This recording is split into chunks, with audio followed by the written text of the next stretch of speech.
Again, I'm Dan Rogers. I'm the Executive Director for the Kelowna Chamber of Commerce. I'm so obliged to introduce myself because we now are recording, because apparently we're in the broadcast business as well. I thought we were hanging up that shingle, but apparently we're going to continue for a little bit longer. So we're now a little bit more formal. I do want to also recognize more formally, again, that we are gathered on the ancestral unceded traditional territory of the Sealed Okanagan people, and we thank them for the rich history and culture. We do have a couple of housekeeping items aside from letting you know about the questions at your table, or you can think about it and I'll come around as time allows with the microphone for questions. We are moving through our cycle at the Chamber of Commerce with respect to the Board of Directors. Our AGM is slated for early March. Prior to that, we will be going to our members to look for nominations and applications for the board that will serve you for the period of 2022 and into 2023. So that will be communicated to all members officially on January 4th. So look for that in your box, but even if you don't and you're thinking about running for the chamber, just check out the information on our website. There'll be a full application and background package there for you to take a look at if you have some interest. I should also note we at the chamber quite often engage our members at a variety of different levels, that includes with a number of board committees. So even if you don't wish to commit the time to serve as a member of the board, you can volunteer for one of our committees, whether it's our policy advisory or member care. You can find more information on the chamber's website. If you have some interest in serving in a volunteer capacity, we'd love to have you, and you can just contact the chamber office for more information. So the election, by the way, will take place in the first 2 weeks in February. And it will be an online voting period to be ratified by the members at the AGM in early March. A couple other notes before we get into the program and I turn things over to your board chair. I'd like to thank our chamber ambassador, Julia Norman with Pusher Mitchell LLP, who's joined us. Where's Julia? Raise your hand, Julia. All right, give her a round of applause. We do the work we do without our volunteers. That includes the board, but certainly our chamber brand ambassadors. If you ever want to get, if you're super inclined on the networking side, it's a great way to meet the business community. So thanks, Julie, and the rest of the ambassadors for the work you do on a volunteer basis. For our next OC speaker series, just to give it a plug, as we bounce back between in-person and virtual, we will be virtual in January. We want to bring quality presenters to you, and we were hoping we had convinced Pierre to come out, but his schedule does not allow him to come out from back east, but he has agreed to join us. So January, we will be online with Pierre Cleroux. He's no stranger for the Kelowna Chamber. We've had him a number of times. He's the chief economist for BDC. Always a great presenter, great turnout. We look forward to that in January. You can find out more information and register for that event. And a reminder, if you're a member, you likely have a voucher that will allow you to attend that at no cost. There will be a slight change in our pricing for non-members. Some of the government programs that used to fund some of the work we do has run out. But maybe I'll talk to some of the government reps. We can figure something out to help us. So for members, we will continue providing full access to our programming. There will be a slight surcharge for those non-members. That's coming up in January. Of course, we are continuing with our quarterly meetings. That will be a virtual quarterly meeting. It'll be the last one before our AGM. So if you want to find out what's going on with your board, the various committees, please join us online. And we'll also have a guest speaker from the community talking about economic development on Thursday, January 27th. And as I noted, I mentioned to someone recently, that was Mark Burley, I'm a fan of NASCAR. And as a business organization, if I could find more places to put logos on my sleeves, I would probably do it. But we can't do the work we do without our corporate partners, our members that help us along the way. As I said to someone recently when describing what we do, we operate much like a co-op, business helping business, business investing in the community. And it's great to see so many of our partners continuing for our business excellence program, including our title sponsors, Ferris and Interior Savings. Next I come back, I think I'll have a bigger slide deck with more corporate logos in it. At that point, by the way, we booked, no, February, I signed a contract, so we're good. Yeah, February 10th. That's Lauren Martel. Lauren, she joined us how long ago? 6, 7 years now? 3 months. So the business excellence awards have been front and center, and she's been trying to balance all the changes and options and rates.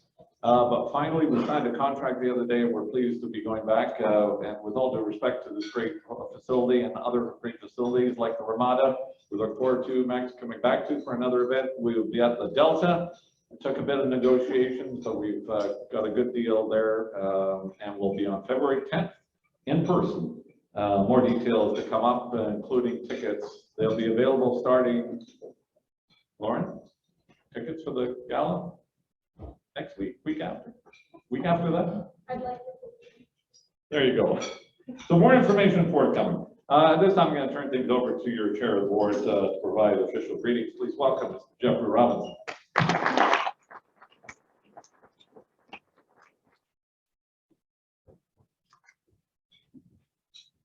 Thank you everyone for coming today. This is our best turnout since the pandemic hit.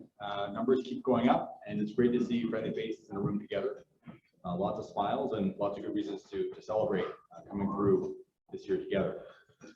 I'm looking forward to hearing from our MLAs today. It's our one time of the year where we all get to get insight about what happened in Victoria, and particularly what regional issues from the Okanagan are getting played in our capital.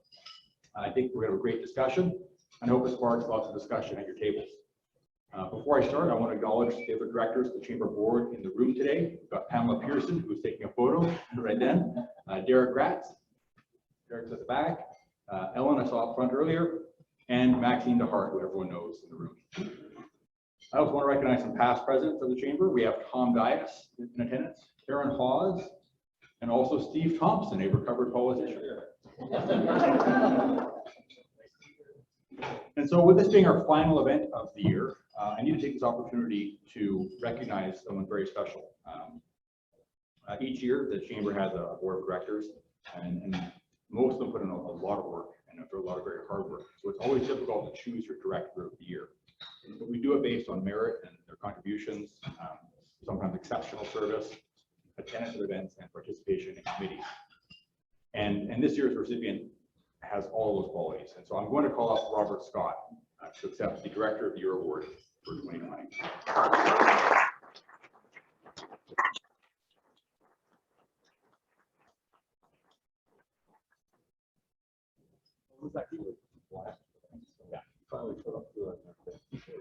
I should clarify, we're not done 2021. This is 2020's award, but we couldn't give it out because everything's happening.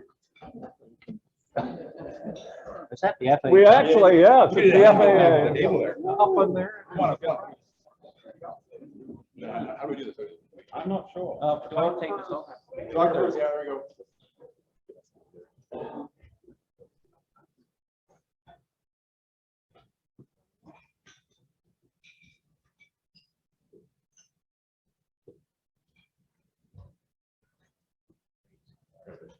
Thank you. Do I get to keep this? I think you're back. My Lord. Oh, you get that. Take that back. Yeah.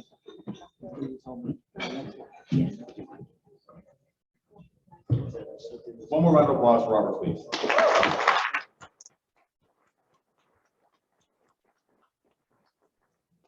So now I'd like to recognize our President's Circle members. These are the large organizations that support us throughout the year to help us bring programs to you and craft policies that we bring forward to government.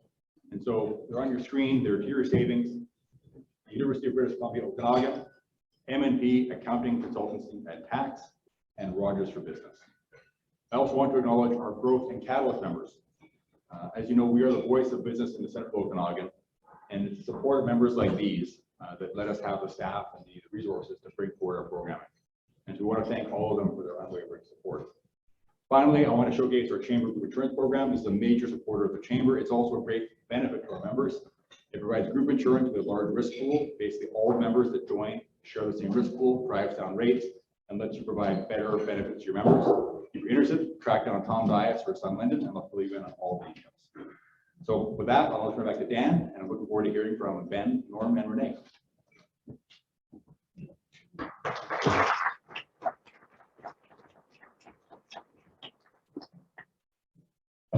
And before I turn things over to Bill to say a few words on behalf of the college, I do want to acknowledge a slight mistake when I was making notes. I forgot to include Marina or Ender. Sorry, Jeff, that was my fault. Where's Marina?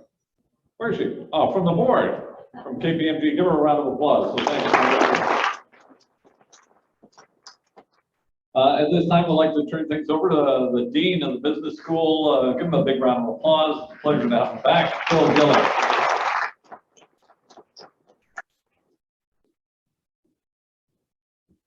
Thank you, Dan, and thank you to our MLAs for the presentation today. We're very much looking forward to it.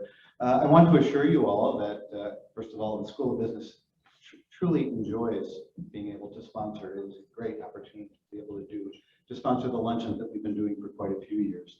I also want to assure everyone that the School of Business continues to turn out excellent graduates to join and support your businesses throughout the community. And this is one of those times during the year when I get to prove that. The recent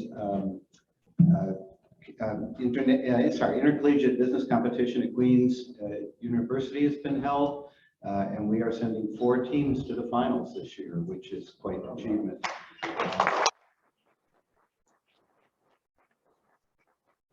Thank you. Our policy team, our ethics team, our marketing team, and our digital processes team will all be attending. And because we are sending so many teams to the finals, we are also part of the debate competition.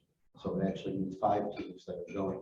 And that continues for us truly impressive showing at Queen's, which is really the preeminent business competition for colleges and universities throughout Canada and actually throughout the world, because there are a number of teams that come from outside of Canada.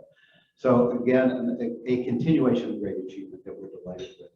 One of the reasons we think we do so well at these competitions is because our students get an experiential and applied education, and very practical experience. And you'll see on your tables that there is an opportunity for you to continue to support our students in doing that. About 6 to 8 months ago, 3 of our students, 1 a graduate, 2 current students, came to me and said, hey, can we set up an investment fund for the students to manage so that we can get practical experience? As you all know, it is different managing real money than doing a simulation. And that's the opportunity that we are now creating for the students. And so we are looking to start with $100,000 in the fund. We're about halfway there right now. And it will give students a real practical experience in investing. And so it's a great opportunity for them.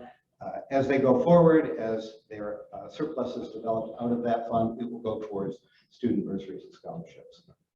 So should you like to invest in the fund and invest in our students, that opportunity is there and demonstrated on the table. But thank you again, and thank the Chamber for the opportunity, and look forward to today's presentation.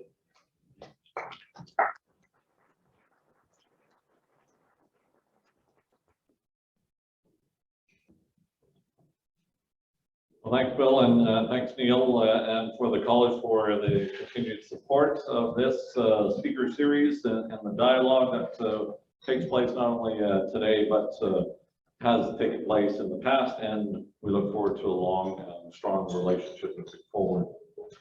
We come to that time where we're going to turn things over to our fantastic MLAs, and they've brought a slide deck. Hey, that's good. Always good to have a slide deck. But that means we got to do some juggling around here. So I'm going to just do some preliminary introductions. Norm left us a long bio. Everybody else gets it tight, but sorry. No strangers, obviously, to us for the work they do locally and representing this community and other communities in the region in Victoria as part of the work they do in the legislative capital. And in no particular order, I do want to, and let me begin with Norm. So I can put my glasses on. And Norm's been around since almost the time the earth started to cool. Just kidding. I think I was at Rotary the other day and I brought the average age until I saw you, and then you brought us way down. So I don't know what you're doing to keep so young. I'm looking good. Norm Letnick was first elected this is your 4th term now as MLA for Kelowna Lake Country. Re-elected in 2020, currently serves as the Assistant Deputy Speaker in the Legislative Assembly. I'll maybe talk a bit about that. He served 4 years as BC's Minister of Agriculture and 3 years as the official opposition critic for health. A round of applause for MLA Norm Letnick. Also joining us, no stranger to the chamber, Mr. Ben Stewart. He was first elected MLA for Westside Kelowna in 2009 and 2013. He was re-elected MLA for Kelowna West in a by-election in 2018. Not sure what happened in between there. Are you serious? I guess I deserve that. I know what happened. Man, I miss her. I won't go any deeper. And I currently serve as the official opposition critic for Housing Up. A big round of applause for Mr. Ben Stewart. And we're also pleased to have with us MLA Renee Merrifield. She was elected MLA for Kelowna Mission in 2020. She previously served as the official opposition critic for health. Renee, a dedicated public leader who has effectively led with results in her community. She's no stranger to the business community, not only here, but across the province and in fact across the nation for the past 20 years. It's an absolute thrill to have her here, and I believe we've got your slide deck ready. We're going to turn things over to you, Renee, to start things off. And the team. Give them a round of applause while they make their way up.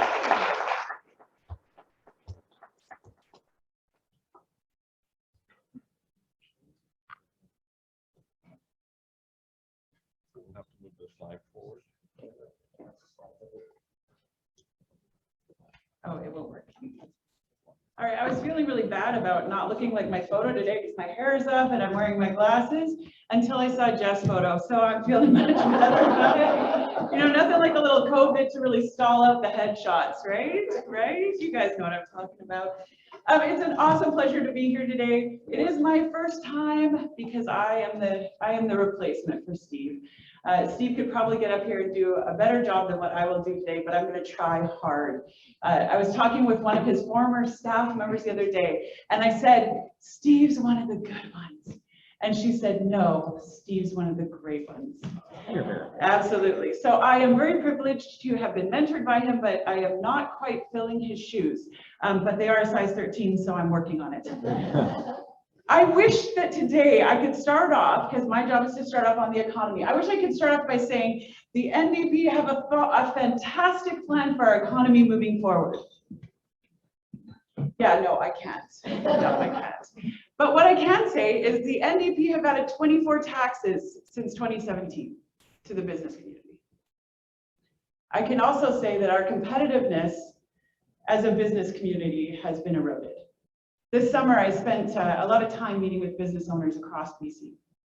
Business owners who are moving, business owners who are taking their business outside of BC.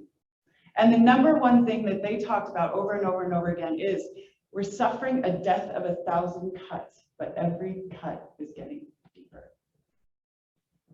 So let me just give you a couple of examples, right? We're becoming an uncompetitive jurisdiction. We right now have the 3rd highest marginal tax rate in Canada. Do you remember when we used to be the lowest? 3rd highest. But that impacts recruitment for jobs. It impacts how our labor force is actually being brought here. And we can all feel it. And we feel it in how many vacancies there are right now in job positions. According to talent.com, which is a software developer earns $27,000 less in BC than they do in Ontario. BC has also not just the highest top marginal tax rate, we also have a higher corporate tax rate now than Alberta and Ontario. Obviously, it's being eroded. But as we all know, we also got the EHT delivered to us, which Alberta doesn't have, and Ontario and Quebec have both moved to reduce the EHT burden. So again, we're just losing in that competitive edge. And then right before the ledge rose, we were introduced Bill 13, which was paid sick days. Now, don't get me wrong. I wasn't yet elected when COVID started. And as a business owner, we went and said, how many sick days can we afford as a corporation to really keep everyone healthy? Because I do believe people should stay home if they're ill and shouldn't come at a cost to their bottom line. Having said that, when the NDP brought it in, it was actually compensated for from government. That's gone away, but the sick days have gone up. So I know that the chamber came out with a position statement on it saying, we're all for sick days, but the business community needs help. And maybe not every business, some businesses are doing better than others, but COVID was this amazing light that shone through all the cracks in our economy, in our society. And there are some have-nots within our business community right now. And as much as we tried, and as much as our labor critic, which is the MLA from Shuswap, Greg Kylo, he went head to head with the labor minister, trying to draw attention to the fact of how someone who's part-time employed could be getting 5 sick days from each of their employers on different days and could strategize as to how to do that. There's a lot of holes in this bill, and we basically said, you know, we tried, but Minister Baines has confirmed that businesses will be responsible for 5 sick days, paid sick days, sorry, beginning January of 2022. So then we went at it and tried to get the government to release the $300 million that they had put aside for the sick pay that was unused. Okay, put that and give us a buffer to actually transition businesses into this. But no, they confirmed it will be going back into general revenue and not to the business community. So then our next, oh, sorry, we're slides ahead. Oh, I had this slide. Oh, it doesn't work? Yeah, You said it there you doesn't go. work. Okay. Okay, so those are economic challenges. There you go. Now, we put this under family challenges, but I'm going to actually tie the two together between family challenges and economic challenges. It was announced in the fall of an autism clawback. You guys might be thinking, well, how does that affect us? It doesn't really affect us. If you know anyone with a child with autism, it affects them greatly. So rather than what was put into place back in the early 2000s, which is individualized funding for individualized program, they built incredible capacity within the autism space. Instead of that, they're going to go to a hub model, which is basically one size fits all. You have to have access through the hub, and then they determine what your services are going to be and who your service providers are going to be. This is a dramatic shift in thinking. Ontario made this shift about 2 years ago. They are now trying to undo the shift because their wait list went from 22,000 children to 50,000 children waiting for treatment and care. This hugely alters how parents treat children with autism, or are able to treat their children with autism and find services for them. It has an impact economically because it takes parents out of the workforce. They are now trying to manage children with disabilities rather than actually being part of society and productive in a different way. So this, they're going to end the direct funding by 2025, just after the next election, and transition to a one-size-fits-all province-run hub model where services will be assessed and provided. So the other interesting part of this is that they didn't consult with anyone, or at least we don't know who they consulted with, because there are open letters signed by 34 different organizations within BC that are all against these changes. I spoke with Dr. Glenn Davies, who is actually a part of our community. And he was one of the expert witnesses on an Otten case that actually forced government to pay for autistic services in this way. And he just said, this is going to take us back decades, just decades. So it's a huge, huge misstep. And you're going to hear about some of the other lack of consultation bills that they've put through as well. Some of the other bills that we dealt with in the ledge were childcare spaces. And we were actually shocked to learn through an FOI document that the BC government the BC NDP government has a deliberate plan to drive out private childcare. They actually stated it, that they were going to make it so difficult for private care providers that there would not be any left at the end. The document shows that in May of 2021, the Minister of State for Childcare opted to discontinue the provision of grants for private childcare operators in the New Spaces Fund and not create any additional incentive programs. So I'll explain why this is really important. Right now, we have 220,000 children between the ages of 2 and 5 in BC. 40,000 more are born every single year. We have 120,000-ish spaces total. We're about 50,000 spaces short today.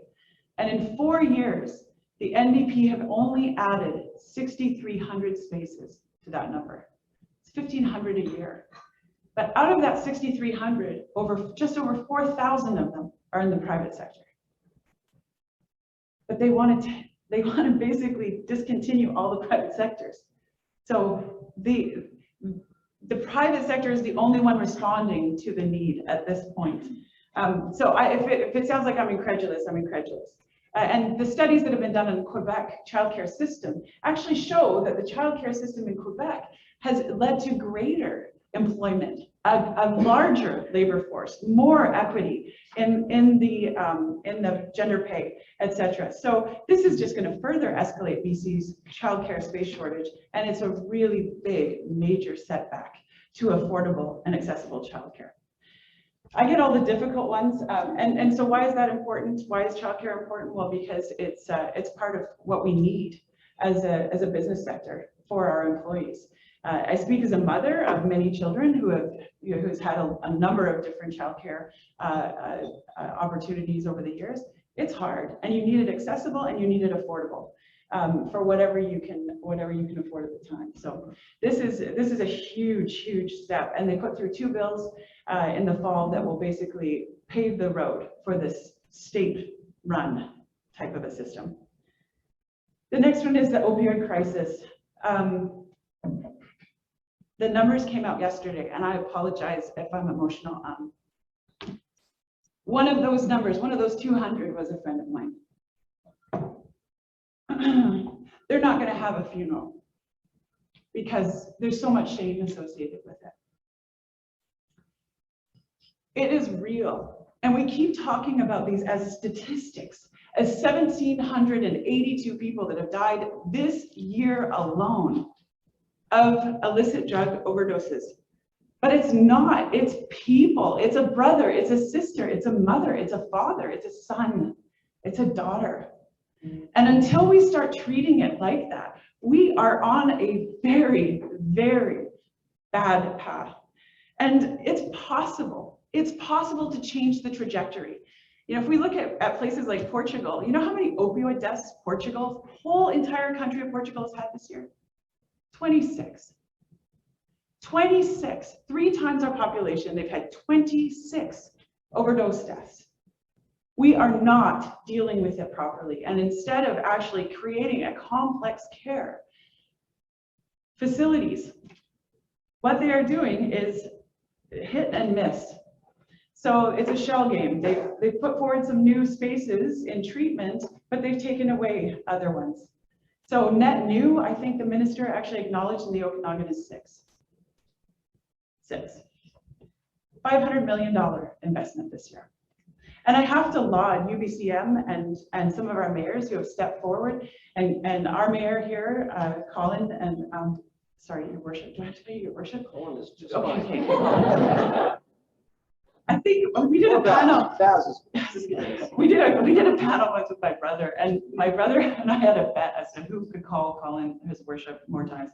It was actually so his worship. It got, yeah, it was obnoxious. But suffice to say, I mean, they have come forward saying this is what our communities need. This is what it looks like. Here is the planning for you. And we can't seem to get outside of our silos to have housing, talk with health, talk with mental health, and actually come up with that complex care facility. So I apologize that I was emotional there, but honestly, we are asking for solutions. We have along with the Greens, have united and have asked for a joint committee that would help to actually work on and tackle this issue. And the Select Standing Committee has yet to be called, despite all of the opposition parties coming together to say, please, please. Instead, they just say no. And we believe that the committee's mandate should actually read immediate actions. We want to see immediate actions that can be taken to respond to this ongoing overdose crisis. We want immediate and long-term actions with respect to connecting people to not just treatment, but recovery to save lives. And we want measures taken to modernize the Mental Health Act. So with that, I think I'm 10 minutes, am I not? Pretty close. Oh, okay. Yeah, Norma's going to come up and like, give us a hug. So I'm turning it over to Ben. You're only 13 and a half. That's time for you. Well, if you take 15, he takes 15, we'll just answer questions. Oh, it's warm.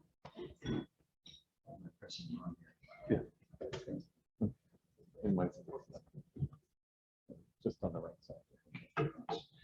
Okay, thanks very much. Well, there's a lot that I can tie back to with Renee, but anyways, that was excellent on those topics. I want to talk about one thing that she mentioned about the fact that, you know, without the freedom of information, we wouldn't have known about a memo that was not leaked, but written to by the ministry about what they were going to do in terms of childcare and reduction. And it's important that you have access to that. There's a bill that's been introduced that's changed everything. It's called Bill 22. And one of the things that I know they've announced within actually literally hours of the bill getting royal assent, they announced the fee structure, which they were in denial of during the whole discussion and debate of what was going to be, what was this new structure going to look like.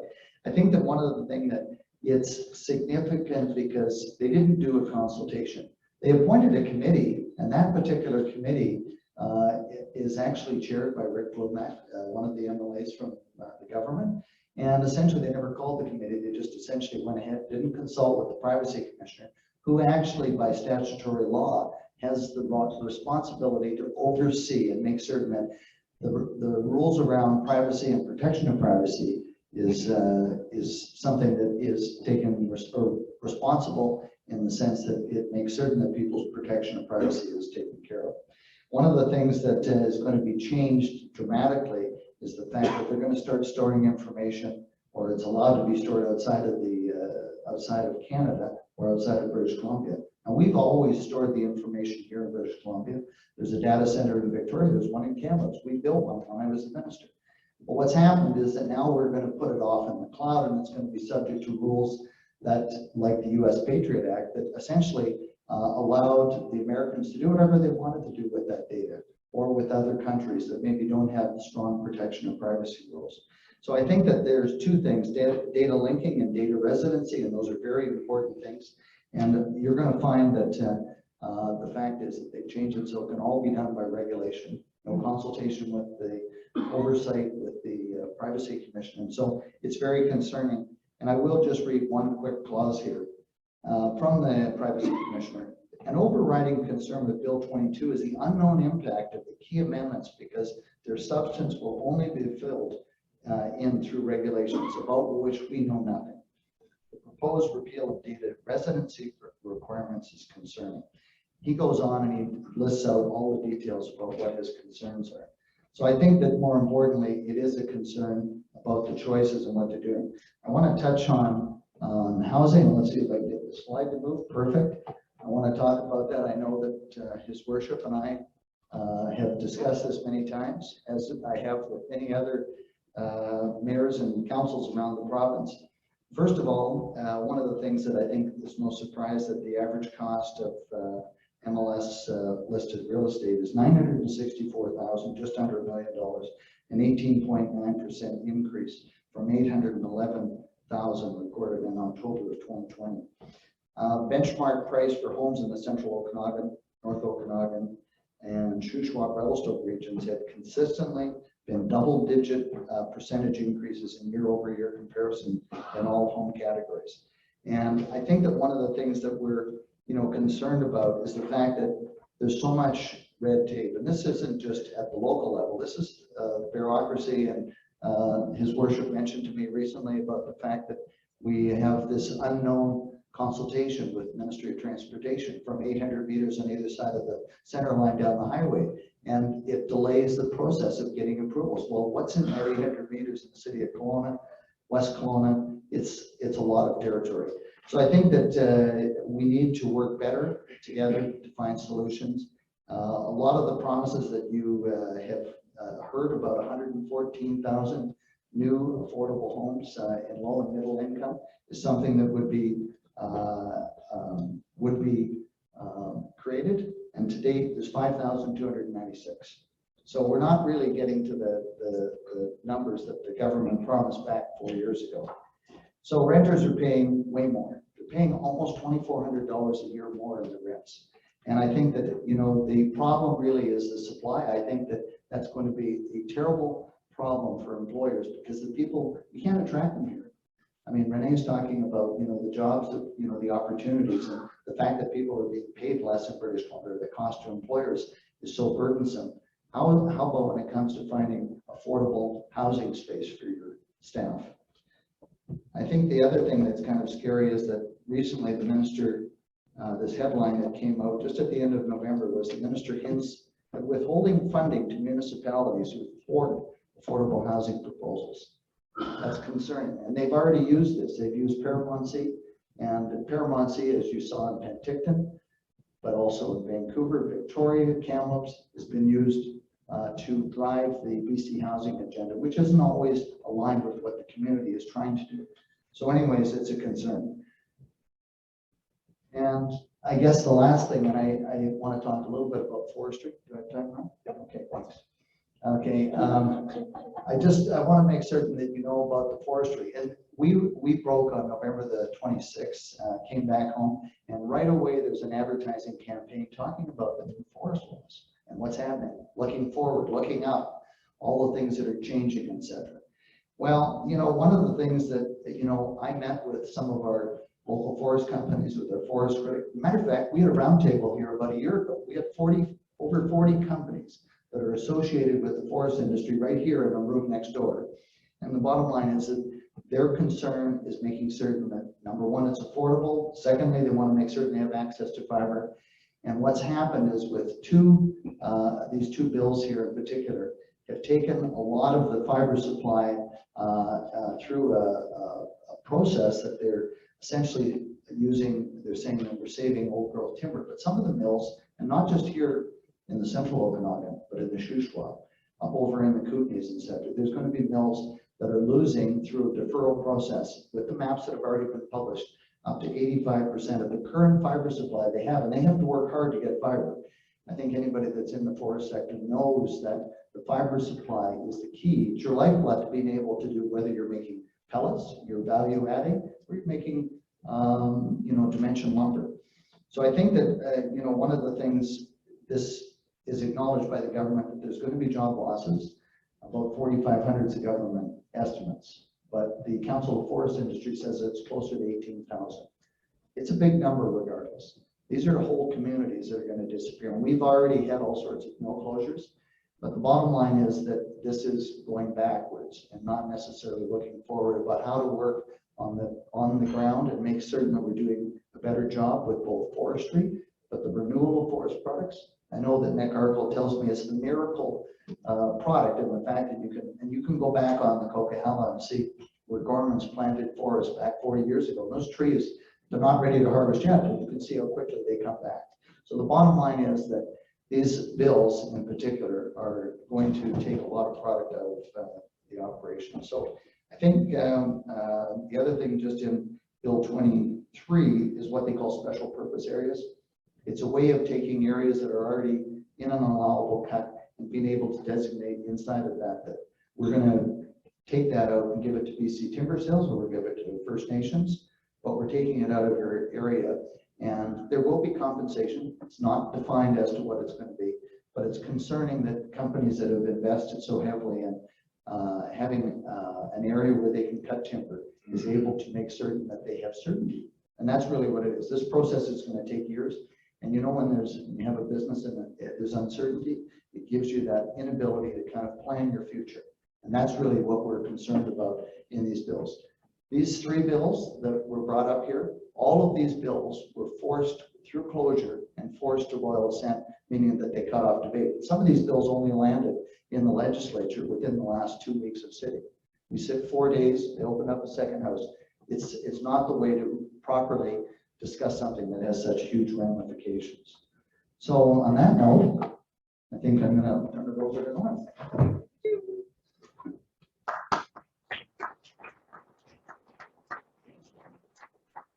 Well, thank you, Dan. You know, it's so nice to be here in person, right? How long has it been? It's been 2 years, and it's just amazing to see all of you in person without your masks on, if you can do it. It's amazing. Also, Steve, thank you very much for your dedication to our province and to our ridings here, and to your leadership. Steve is still leading. Yes.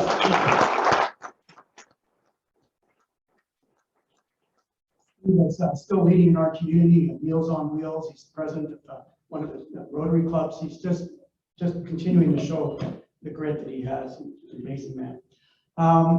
These 2 people here, we've seen a lot of combinations of Team Okanagan since 2009. 2009 is when Steve, Ben, and I first got elected all together, which is unusual. We were called the HST babies because the day after we got elected, we went into our first caucus meeting and the premier came out and said, oh, by the way, we got this little policy change we want to introduce called harmonized sales tax. And all of us went, gee, I wonder what that is.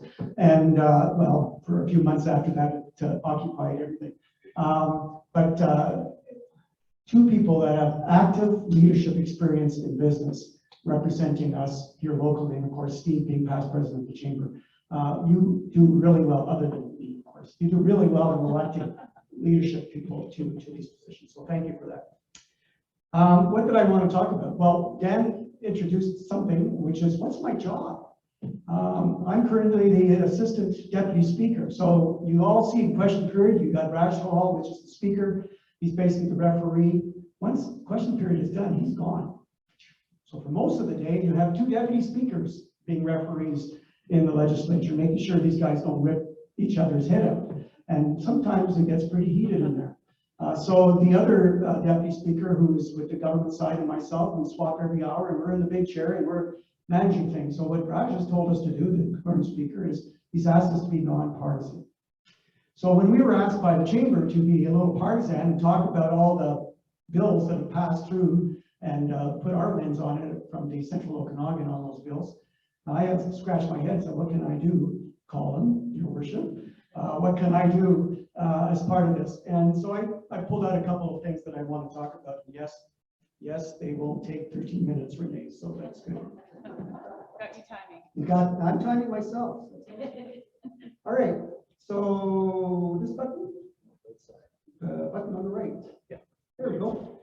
So speaking of which, I'd like to thank the chamber for pressing. The advocacy that the chamber and others did here in this room really helped. Yes, Dr. Henry and Minister Dix make decisions based on science, but sometimes the science needs a little push. And in this case, the science needed a little push because we couldn't understand for many, many weeks why the Central Okanagan was being treated differently than some other places that had similar numbers to us. So provincial orders remain in effect, but proof of vaccination is required for indoor events with more than 50 people.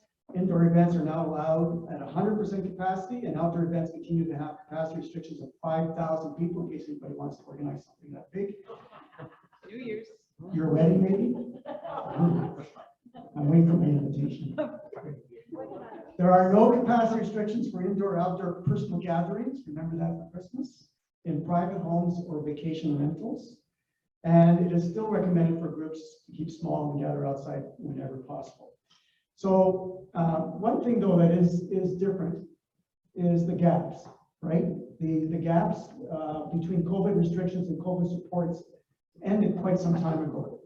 So you have the circuit breaker grant closed on June 4th, small business recovery grant closed July 2nd, and launch online grant ended September 30th.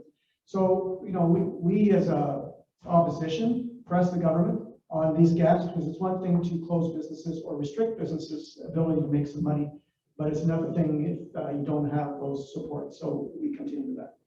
The other piece I want to talk about, actually, Mike Jacobs from Neil Anderson is here. Mike, where are you? Let's give Mike and his whole team a big round of applause. Mike actually should be giving this part of the presentation because apparently Mike knows a whole bunch of things that government isn't, actually government probably doesn't know themselves, but is not able to tell us. So I'm going to tell you things that are available to everyone if you ask the right person. Number one is, here are some pictures, which you probably have seen in our local media. The devastation obviously is very severe. So Hope to Princeton, it's open for essential travel only. Areas of single lane alternating traffic, only route for commercial traffic to and from the Lower Mainland if you stay in Canada. So here, Renee and I have a similar story. Friday morning, what was that, a week ago or 2 weeks ago? 2 weeks ago, we're coming back from Victoria, and in my case, it was 9 o'clock in the morning at the ferry on the Victoria side, and halfway through the ferry ride, I found out about this crash on the number 3, and some fatalities and lots of trucks and fires and stuff. So when I got off the ferry, guess what I did? I turned right, and I went to the border, and I got to the border guard, and I said, I'm going home. Where's home? Kelowna. Scratch head. What are you doing? Well, Highway 3 is closed. All right, come on in. No problem. Zoop, walk right in with my camper. Head over to Wenatchee, hit the 97 going north, get to the border. How long have you been in the United States? Oh, I don't know, 5, 6 hours. Did you buy anything? Half a tank of gas? Do you have any symptoms? No. Come on back. That was it. 9.5 hours later from the ferry to the house. Now, we have briefing calls twice a week, and on those briefing calls yesterday, we asked, is this something that's organized by government to government? And the answer was no. So the advice we got from government was, you take your chances if you want to go through the states. It's not automatic. They can and they will ask you to do all the normal things they would otherwise. So be careful if you go in that route. Now, one thing that I think, well, you know about the number 5. They rejigged the timeline. Before they were saying end of January, now they're saying middle to the beginning of January. Same thing for the number 1 highway.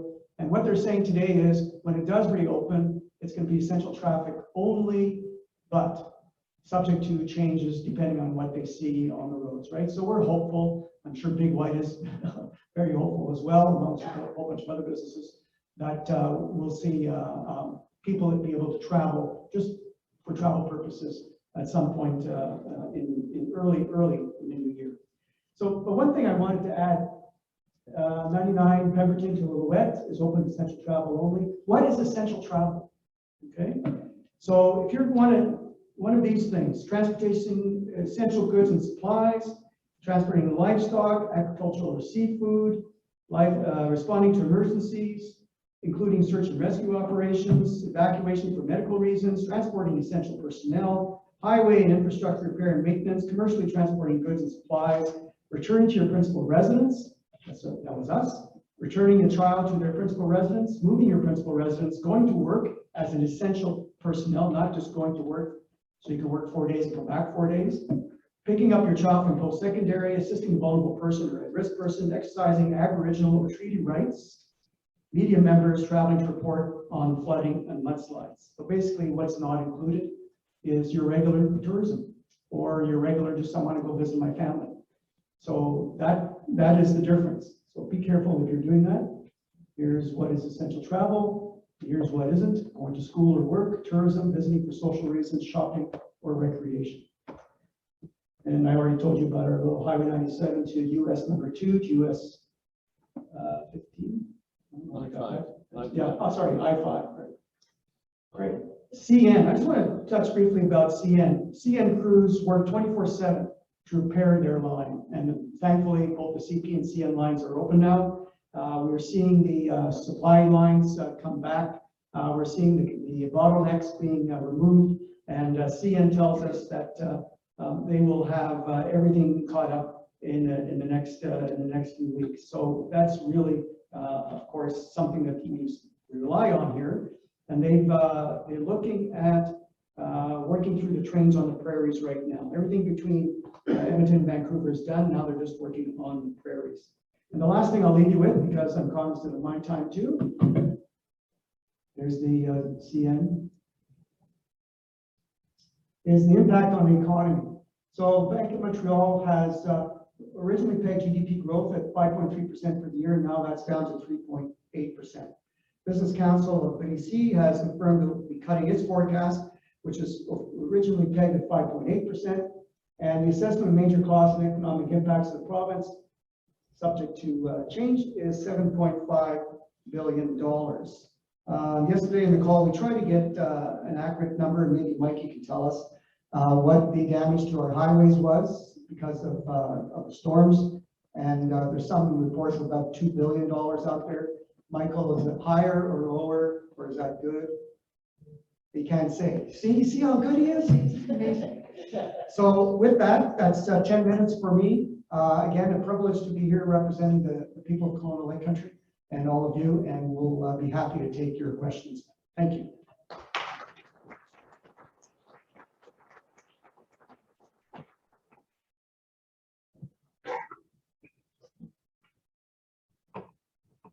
All right, we got some logistics work. Share the microphone. We have one.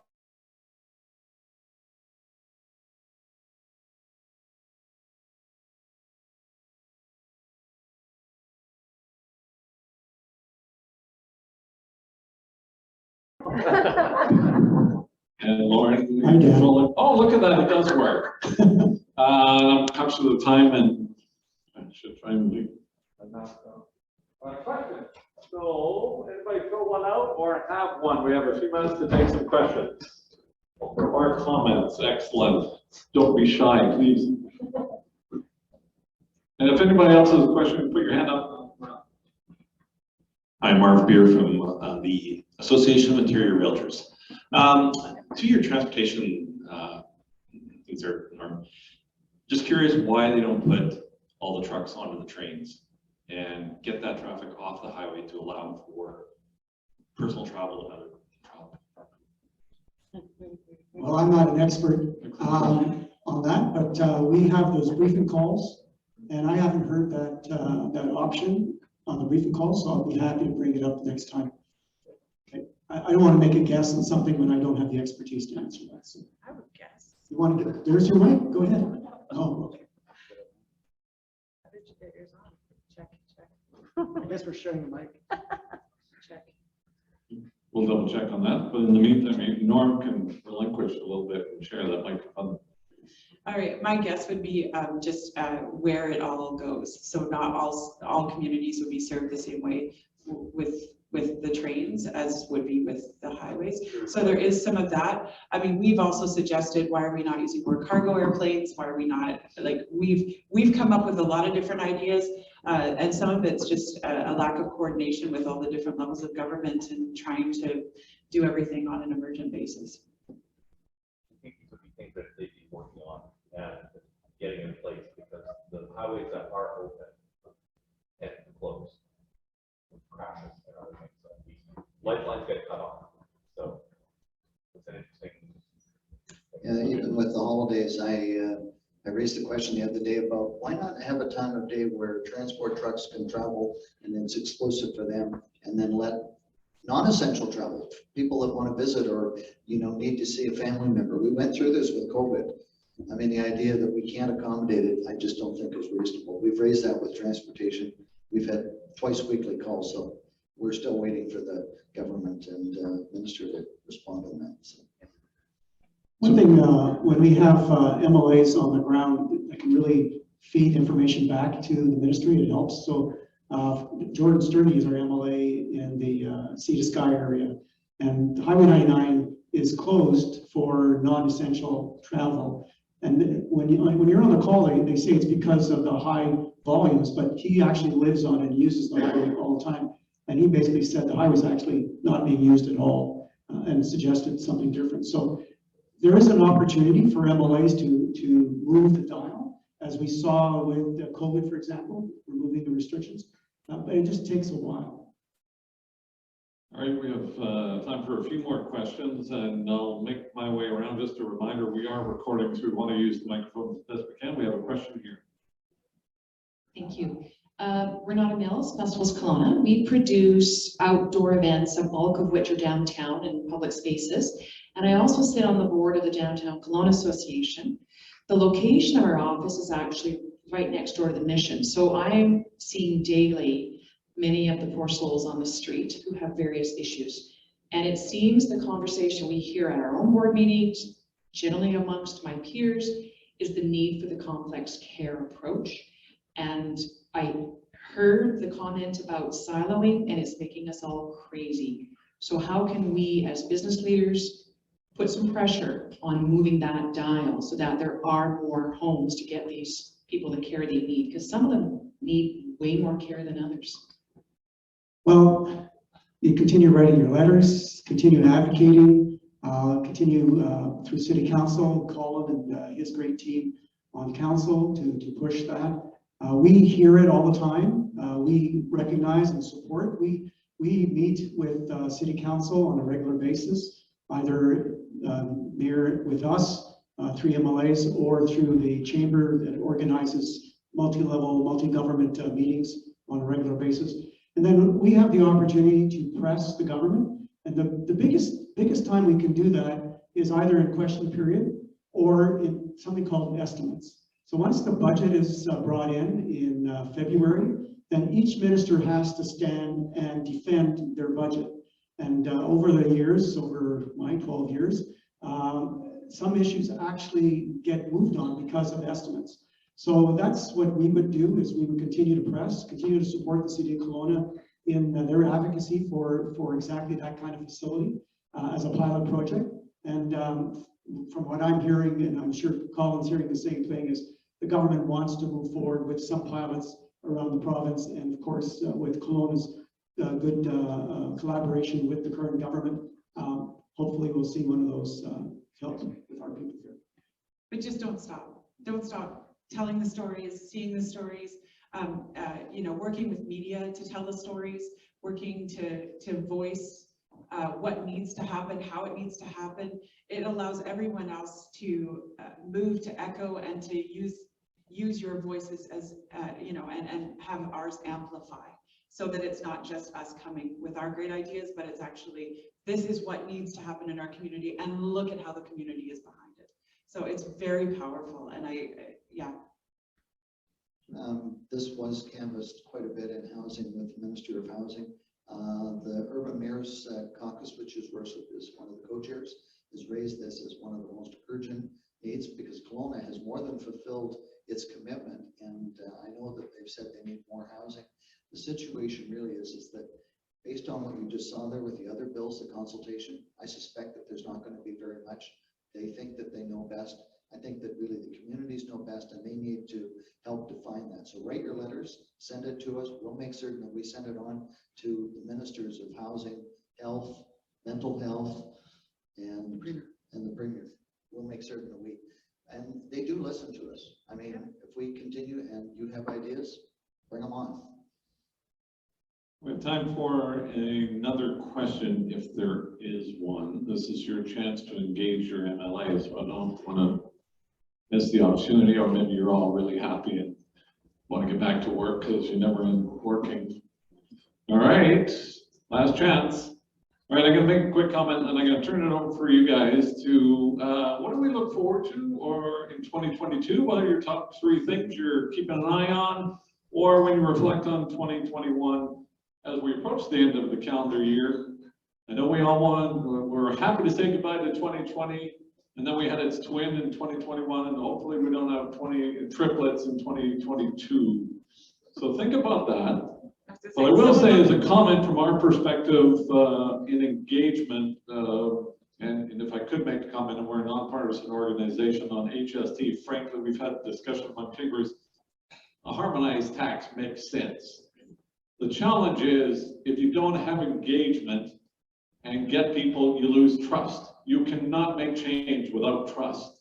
And the biggest challenge in my mind in a pandemic is, and it's at every level of government, how do you engage people?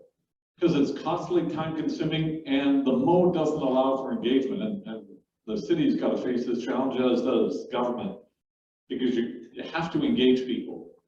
So that's the big challenge. But the engagement as a organization that advocates for business, government needs to do a better job. I understand, I think we all appreciate that. It might take more resources and more time, but engagement has to be there. Wrap it up. Thoughts for top 3 issues or takeaways as we get towards celebrating Christmas and looking forward to the new year? I'll just put one in and maybe my friends here will put another one in or more. Something big's going to be different in next year, and that is the BC Liberal Party is going to have a new leader.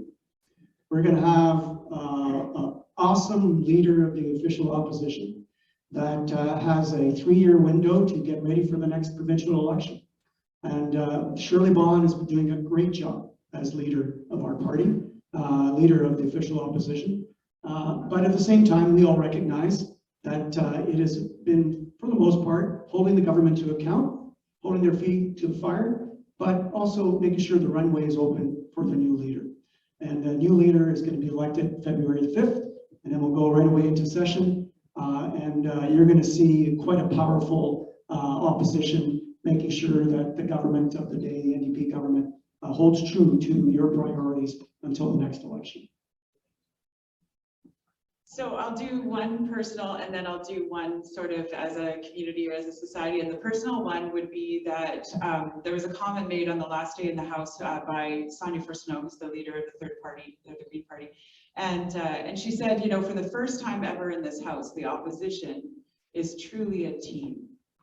You guys are moving together. You have a voice, and so that for me, I think going into the new year with a leader, and yes, obviously, I hope that leader's me. But going into that, yeah, thanks, Norm. But going into the new year, membership cutoff is next Friday. Make sure your memberships are activated so you can vote for me. If you're not planning on voting for me, please do not renew your membership. But suffice to say, I think that we have some powerhouses in terms of caucus members and MLAs, and I do think it's going to be a release of some of that power, a release of some of the ideas that we will start hammering on in terms of complex care, that we'll be echoing great plans that have already been put on paper and just need the mechanisms in order to actually move them into fruition. So I'm excited about that because I think that 2022 has a lot of potential. The second thing I'm really excited about, I want to get back to some semblance of normal in terms of moving from pandemic to endemic. I know that the ball keeps moving forward and forward and forward, but I'm looking forward to the new technologies that are coming forward, whether it's new medications like with Merck and Pfizer, or whether it's us actually building the herd or community immunity that we need. I'm looking forward to that place and space because you're right. Everything from consultation is different to our festivals, and our open gatherings are different to how we interact is different to how we do chicken dances when we see each other now. It's like, oh, do I touch you? Do I not? Like, and we need to return to some semblance of normalcy, whatever that new normal even looks like. It's just something that we don't have to constantly think about or have weighing on us. And I do think that some of the mental health issues that we're seeing are exacerbated by some of the social isolation that we still are experiencing to some extent. And thank you, Mike, for doing all that you're doing with our roadways. I was devastated to watch all of our highway system, literally. And yesterday I was at a WestJet counter with this woman, literally like in tears, pleading with the WestJet agent to sell her tickets for her family to go and visit her mom because they didn't have roads to actually travel on. There is this level of desperation to actually connect with one another again. And so my hope for 22 is that we move into that and that we start seeing that ease of socialization once again. Because I don't know if I can add anything better than that. I mean, honestly, that's the one thing I'd like. There's more normalcy. Don't forget your membership renewal by the 17th, or buy a membership. It's only $10. I do think that I said to Mike earlier that I wanted to know how long it took to get the whole slide cleaned up. and get a road in there. It took them 6 days. And I went on, the archives have a picture of Emil Anderson having a huge excavator in amongst all that rubble that came down. And anyways, that's obviously that's a lifeline. I mean, COVID is something else over and above that, but getting back to some normalcy is important for everybody.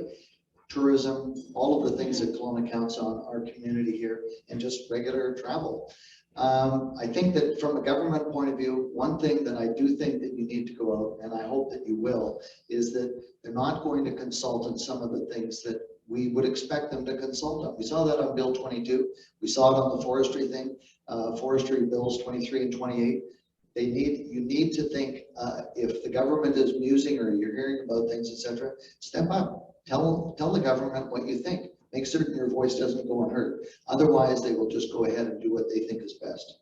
And that's what we've seen, unfortunately, in childcare and all these other areas, etc. And I think that some of the things that I am expecting is that continued pressure from the chamber, the business community is vitally important to hold the government accountable. Yes. Budget's gone up 35% in 4 years. Your taxes, I mean, forget about COVID, but the road building recost and all the repairs and future repairs. I mean, it's probably good business to get into, but anyways. Anyways. So with that, Yeah. All right. How about a big round of applause for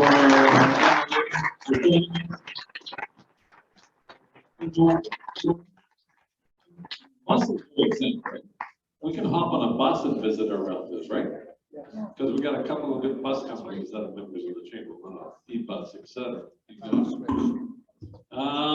Also want to, Mike, I'm gonna pick on you because I was gonna say, are you out there moving rocks? It's not you, right? It's your team, your heavy equipment operators.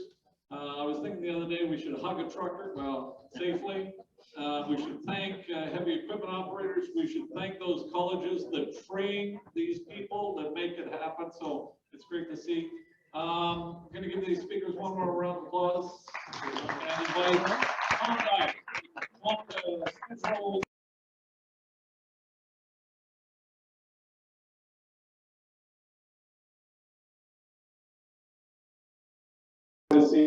in January. So Tom's going to help us out here. Steve's going to get some photos.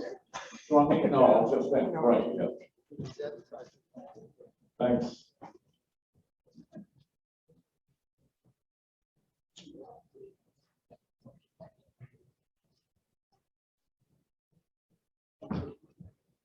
What you want? Pick my name. As we know, this luncheon has the distinction of being the first and the last for the year. So last year we put together a little bit of a shop local program, and the Chamber of Commerce was on side, DKA, Mark Burley was on side, and Karen from Irva was on side. We did a number of videos to try to bring everybody just to think about shopping local. So we went around and put together a local shopping package. It has Okanagan lifestyles. It has something from the Harvest from Adidas.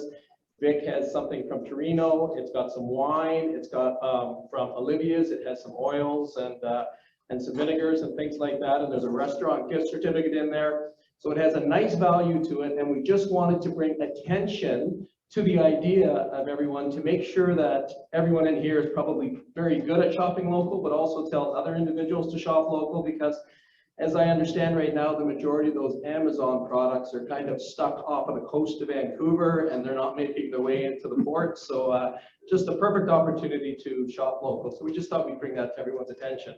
And the winner is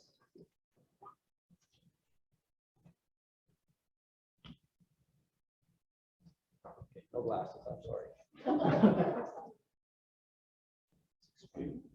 Christy Scaver? Scarver, sorry.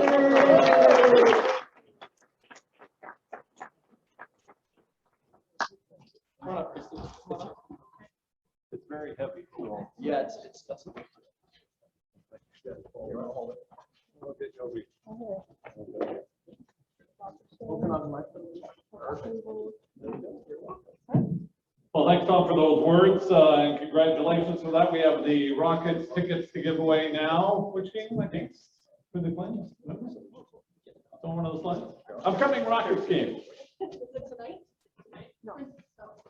Just to know our MLAs, just so you know, Ben, you can pass along, our appreciation, the chamber will be making a donation on your behalf to the Okanagan Food Bank, just as a thank you for presenting today. And we also have the, Tom did that? Yeah, it's the Royals. Victoria. So the winner is